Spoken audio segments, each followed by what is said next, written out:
Cuando pensamos en una extinción masiva, un evento donde enormes cantidades de especies desaparecen de la faz de la Tierra para siempre, probablemente la primera que nos viene a la mente es la extinción del final del Cretácico, o extinción K-Paleógeno que ocurrió hace 66 millones de años. Entonces, este es por mucho el ejemplo más famoso de una extinción masiva y ya se ha presentado antes en este canal.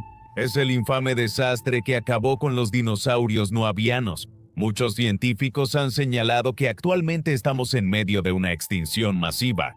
El avance y la interferencia humana han provocado el dramático declive de muchas especies animales asombrosas, lo que podría llevar a que miles de especies se pierdan para siempre si no se actúa pronto. Aunque estas extinciones son las más prevalentes en la sociedad actual, de ninguna manera son las más impactantes o mortales que nuestro mundo haya experimentado. Excluyendo la que posiblemente estamos viviendo, eso no significa que no sean importantes de ninguna manera, pero una extinción masiva se destaca sobre las demás como la mayor amenaza que la vida en la Tierra haya enfrentado. Este sombrío reconocimiento se lo lleva la acertadamente llamada Gran Mortandad, un evento de extinción masiva que ocurrió hace aproximadamente 252 millones de años antes, conocido como el evento de extinción Pérmico-Triásico. Este horror absoluto de pérdida biológica provocó que el 90% de todas las especies conocidas se extinguieran. Entonces, ¿qué pasó?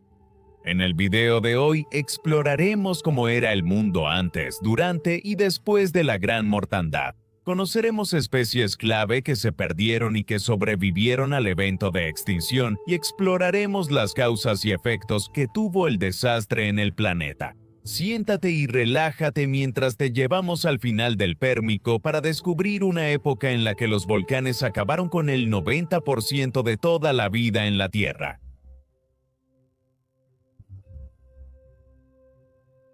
Antes del evento de extinción Pérmico-Triásico, el mundo estaba lleno de animales, tanto conocidos como desconocidos. Un solo continente global compuesto por todas las principales masas de tierra del mundo, Pangea, albergaba a todos los animales terrestres de la Tierra, mientras que un enorme océano, el Pantalásico, sostenía la vida marina del planeta.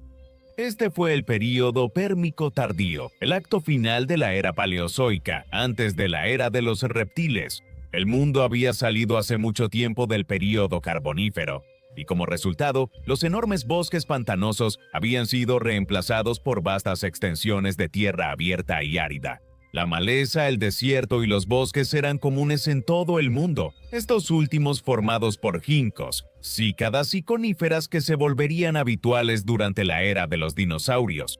En los mares, los arrecifes de esponjas eran comunes y albergaban gran variedad de vertebrados e invertebrados entre los arrecifes rocosos. Los braquiópodos filtraban alimento del agua, mientras los amonites flotaban en grandes cantidades sobre ellos.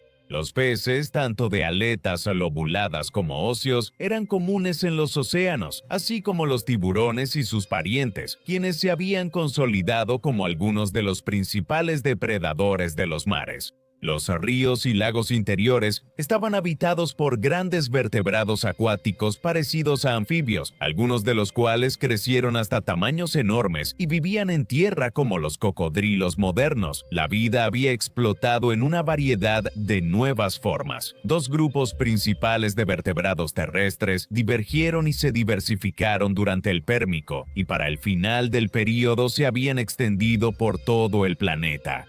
Eran los sinápsidos y los saurópsidos. Los sinápsidos, identificados por sus cráneos con una abertura temporal, eventualmente darían origen a los mamíferos, pero ellos mismos no eran mamíferos verdaderos. Los saurópsidos, por otro lado, identificados por sus cráneos con dos aberturas temporales, eventualmente darían origen a los reptiles y, a su vez, a las aves. Al final del Pérmico, los sinápsidos eran más comunes y diversos que los cerópsidos, e incluían una amplia variedad de grupos, familias y especies. Listrosaurus, un ramoneador del tamaño de un cerdo con colmillos cortos hacia abajo, fue uno de los animales más comunes del Pérmico tardío, y representa una de las historias de éxito evolutivo más asombrosas de toda la historia natural.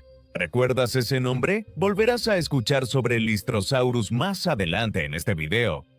No todos los sinápsidos eran tan humildes en tamaño y forma como listrosauros. Sin embargo, tal vez conozcas a los gorgonópsidos, un grupo de grandes sinápsidos depredadores con enormes dientes de sable.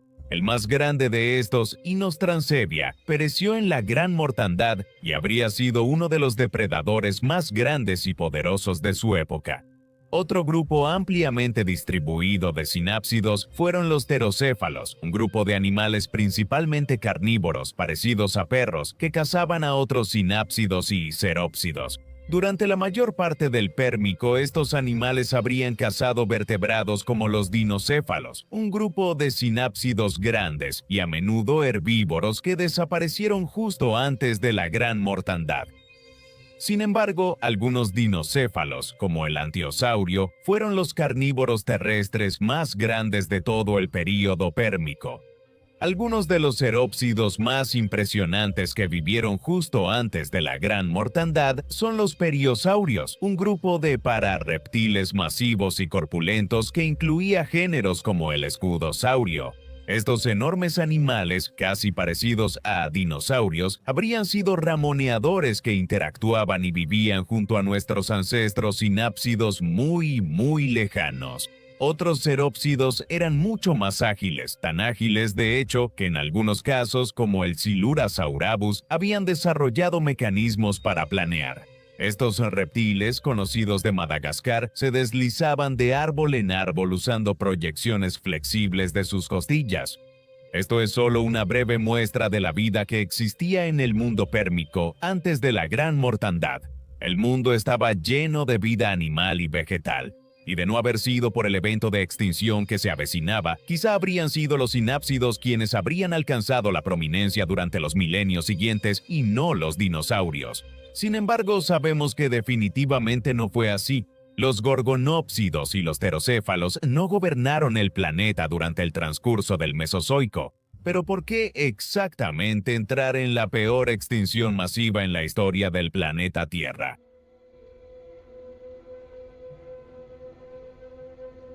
Es importante señalar que es difícil para los científicos pintar un panorama verdaderamente preciso de lo que causó esta extinción masiva. Estamos hablando de un evento que ocurrió hace más de 250 millones de años y, como tal, no hay una gran cantidad de evidencia que haya quedado atrás que señale los procesos y cronologías específicas. A pesar de esto, sin embargo, se han propuesto teorías. La teoría más aceptada de todas es que la actividad volcánica causó la Gran Mortandad. Cuando las trampas siberianas entraron en erupción mientras se formaban, las trampas siberianas conforman una zona volcánica en lo que hoy es el norte de Rusia, creada por erupciones de basalto en la región. Al final del Pérmico, cuando fueron extraídas del suelo, ocurrieron erupciones cataclísmicas, provocando uno de los aumentos más rápidos en los niveles de dióxido de carbono que el mundo haya experimentado. Junto con la enorme inyección de dióxido de carbono, dañino en la atmósfera, las trampas siberianas también liberaron halógenos que dañaron la capa de ozono. Nubes de polvo habrían bloqueado la luz solar durante períodos prolongados, alterando los ecosistemas en la Tierra y en los océanos. También se ha teorizado que las erupciones produjeron tormentas de lluvia ácida, matando plantas terrestres e invertebrados de los que dependían los animales grandes para alimentarse. El mundo se asfixió gradualmente mientras los vientos se llevaban gases de efecto invernadero y ceniza piroclástica por el planeta. Muchos organismos no pudieron adaptarse a los cambios en las condiciones atmosféricas y a la falta de alimento en sus ecosistemas. A medida que las plantas morían, los invertebrados y los vertebrados herbívoros que dependían de ellas desaparecieron. Al principio esto habría sido un festín abundante para los carroñeros y carnívoros oportunistas, pero sin presas vivas que pudieran reproducirse, los carnívoros también acabarían extinguiéndose pronto. En los océanos, a medida que la luz solar bloqueaba la reproducción del plancton, muchas especies de invertebrados marinos y peces empezaron a extinguirse, sin nada de qué alimentarse. Los vertebrados marinos más grandes también se extinguieron pronto. El dióxido de carbono se habría disuelto en los mares, limitando el oxígeno disponible para los organismos que no fueron eliminados de inmediato por las condiciones en sus ecosistemas. Fue una época terrible para vivir en el planeta Tierra, y el mundo natural experimentó consecuencias catastróficas como resultado. La cantidad de muerte y descomposición es difícil de expresar con palabras, pero esta habría sido la mayor pérdida de vida que nuestro planeta haya experimentado jamás. Durante un periodo de unos cientos de miles de años, linajes enteros fueron eliminados, especies desaparecieron y los roles en los ecosistemas quedaron vacantes. Varias líneas de animales desaparecerían por completo de la Tierra durante la Gran Mortandad. Algunos, como los muchos grupos de artrópodos que se extinguieron, habían estado muy extendidos durante casi toda la era paleozoica y desaparecieron en un abrir y cerrar de ojos. En términos geológicos, los euriptéridos, escorpiones marinos carnívoros que eran comunes en los mares poco profundos del Paleozoico, se extinguieron durante este período, al igual que los famosos trilobites. Estos últimos, cuyos fósiles se pueden encontrar perfectamente conservados en todo el mundo, estuvieron entre los invertebrados marinos más comunes de la Tierra en el Paleozoico, pero no lograron adaptarse a los cambios en sus ecosistemas. Los grupos de animales que sobrevivieron a la Gran Mortandad sufrieron pérdidas extremadamente graves en los mares. Más del 90% de los braquiópodos, amonites, gasterópodos y crinoideos se extinguieron, pero pudieron recuperarse y prosperar durante todo el Mesozoico. En tierra, los reptiles sufrieron pérdidas masivas, y los anápsidos, un grupo primitivo de parientes de los reptiles que prosperaron en el Pérmico, casi se extinguieron por completo. Solo en la cuenca Karoo de Sudáfrica, un punto clave de fósiles de vertebrados del Pérmico tardío, entre el 54% y el 69% de los animales se extinguieron como resultado del evento de extinción masiva. Los pterocéfalos apenas lograron sobrevivir hasta el período Triásico, pero los gorgonópsidos más grandes desaparecieron en el desastre. Con ellos desaparecieron los grandes periosaurios, similares a tortugas, demasiado grandes para sobrevivir con la poca vegetación que quedó cuando el mundo se volvió una trampa mortal.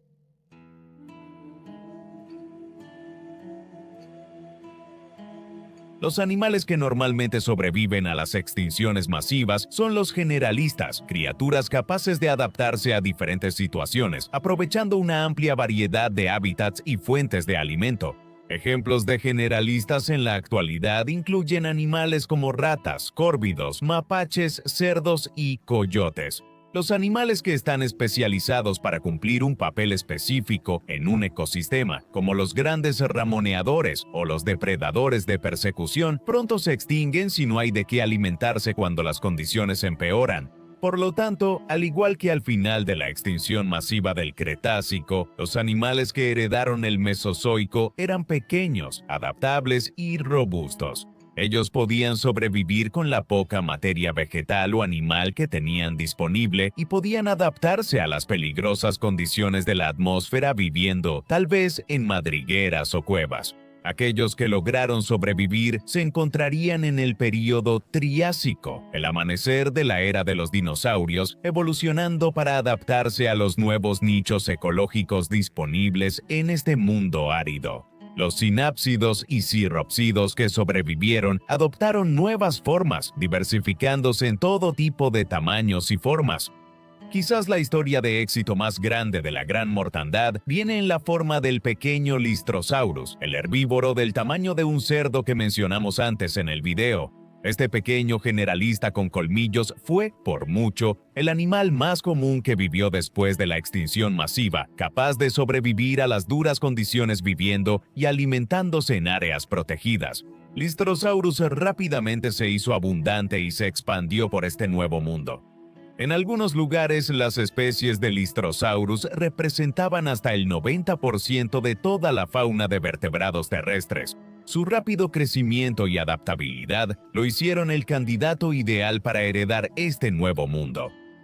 Lystrosaurus no estaba solo. Al inicio del Mesozoico, los carnívoros también sobrevivieron al otro lado. Los pterocéfalos son bien conocidos de la región de Karoo, después de la Gran Mortandad. También pudieron haber vivido en madrigueras para escapar de las duras condiciones superficiales, surgiendo cuando el mundo dejó de hundirse en cenizas y gas. Ictidosacoides y Tetracinodon son grandes ejemplos de teocefalianos del Triásico temprano. Con dientes afilados y hocicos delgados, habrían atrapado pequeños vertebrados desde dentro de la Tierra. Sin embargo, la mayor parte del Triásico no era de los sinápsidos. Durante las primeras etapas del período, algunos de los parientes del listrosaurio pudieron evolucionar hasta convertirse en gigantescos ramoneadores parecidos a hipopótamos y aún podían encontrarse en muchos ecosistemas del mundo Triásico. Sin embargo, los cerópsidos también habían sobrevivido y llegarían a convertirse en los animales más exitosos del planeta al final del Triásico. En la forma de los dinosaurios, incluso antes de que aparecieran los dinosaurios, sin embargo, los cerópsidos prosperaban. Los arcosaurios, parientes de los dinosaurios y cocodrilos, se recuperaron rápidamente del evento de extinción y se convirtieron en los principales depredadores en algunos ecosistemas. Algunos, como el gigantesco eritrozuco, un carnívoro de 5 metros de largo con enormes mandíbulas, fueron los primeros depredadores ápice que surgieron tras el evento de extinción y habrían acabado pronto con nuestros ancestros sinápsidos. A medida que el clima se volvió más húmedo y los bosques se recuperaron, los reptiles pudieron diversificarse aún más, adoptando todo tipo de formas. Algunos se parecían a cocodrilos y lagartos, otros se volvieron grandes herbívoros, habitando en humedales y pantanos. Durante todo el Paleozoico, gran parte del mundo era húmedo, cubierto por grandes extensiones de sistemas fluviales y pantanos, aunque en general el mundo se volvió mucho más árido. En el Pérmico, los anfibios gigantes lograron mantener su temible reputación y sobrevivieron hasta el Triásico, con animales como Mastodonsaurio, un anfibio gigante que era el ápice de la cadena alimenticia. Los depredadores pronto evolucionarían para ocupar el papel de emboscadores acuáticos y seguirían siendo exitosos durante gran parte del Mesozoico, aunque nunca volverían a disfrutar del éxito generalizado que alcanzaron en el Paleozoico. Eran una preocupación constante para cualquier animal pequeño que se acercara de manera oportunista a beber en la orilla del agua. En los mares, la vida comenzaba a explotar en color y forma una vez más. Aunque en los milenios inmediatamente posteriores a la gran mortandad, los mares estaban escasamente poblados por conodontos y braquiópodos, esto pronto cambiaría. Las especies aquí también estaban evolucionando para llenar los nichos ecológicos vacantes que dejaron aquellos que se habían extinguido, y una amplia variedad de vertebrados e invertebrados pronto conquistaron los océanos. Pronto se desarrollaron comunidades abundantes de animales sésiles, filtradores que se adhieren al fondo marino y pudieron sostener a animales mucho más grandes. A su vez, pronto los moluscos y equinodermos regresarían y junto con ellos llegarían animales más complejos como los crustáceos. Una vez que las piezas estuvieron en su lugar para que pudieran evolucionar, los vertebrados marinos también hicieron un regreso constante. En los primeros millones de años después de la extinción masiva, los ictiosauriformes aparecen en las aguas de la Tierra. Estos ancestros basales de los ictiosaurios, parecidos a peces, fueron algunos de los animales más grandes en los océanos después de la gran extinción. Usando sus poderosas aletas y largas mandíbulas para atrapar abundantes peces e invertebrados marinos de las olas, el miembro más antiguo conocido del grupo es Utahtsusaurus hattai, un piscívoro de 3 metros de largo, parecido a un delfín, de lo que ahora es Japón. Para un ictiosauriforme, esto era sorprendentemente pequeño. Más tarde, los ictiosauriformes, como el poderoso Symbospondylus, crecerían hasta tamaños superiores a los 10 metros mientras cazaban peces grandes y reptiles marinos en los mares costeros poco profundos. A partir de este momento, durante todo el Mesozoico, los reptiles marinos dominarían los mares. El enorme vacío de animales marinos grandes significó que, una vez que los océanos se recuperaron, los reptiles marinos pudieron evolucionar y adoptar todo tipo de formas. Y algunos se volvieron muy peculiares como resultado. Algunos, como Jupasuchis, por ejemplo, eran extraños filtradores. Con el cuerpo de un cocodrilo, el hocico de un ictiosaurio, las extremidades de una tortuga y la boca de una ballena barbada. Este extraño producto de la evolución del Triásico recogía peces y pequeños invertebrados de las olas alrededor de los mares poco profundos de la China del Triásico. En las costas, animales como los extraños reptiles tanistrofios comenzaron a evolucionar.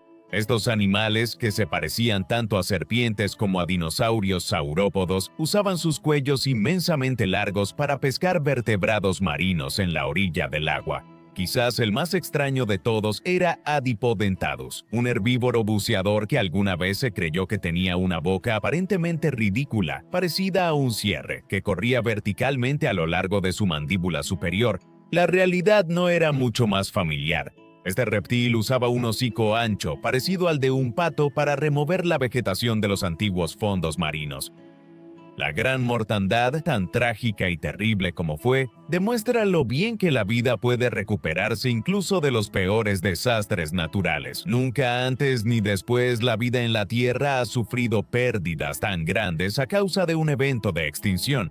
Quisiéramos decir que esto no ocurrirá de nuevo a esa escala, pero actualmente estamos viviendo en una época de crisis ecológica en todo el mundo. La actividad humana ha agotado los entornos, diezmado las poblaciones de organismos y sigue poniendo en riesgo a innumerables especies. Nunca antes una sola especie había sido responsable de tanto daño a tantas otras especies en el mundo natural. Si bien la responsabilidad recae principalmente en los gobiernos y las corporaciones para regular y limitar el daño causado a nuestro mundo, en la actualidad pronto podríamos enfrentarnos a otra extinción masiva, potencialmente comparable con la gran mortandad. Si no se toma acción, esperemos que nosotros como especie podamos entrar en razón antes de que sea demasiado tarde. Sin embargo, incluso la actividad humana no detendrá en última instancia el flujo de la vida en la Tierra. Los animales han estado aquí mucho antes que nosotros y estarán aquí mucho después de nosotros hoy en día. Se trata de salvar tantas especies como podamos de la extinción para que la vida prospere durante milenios por venir.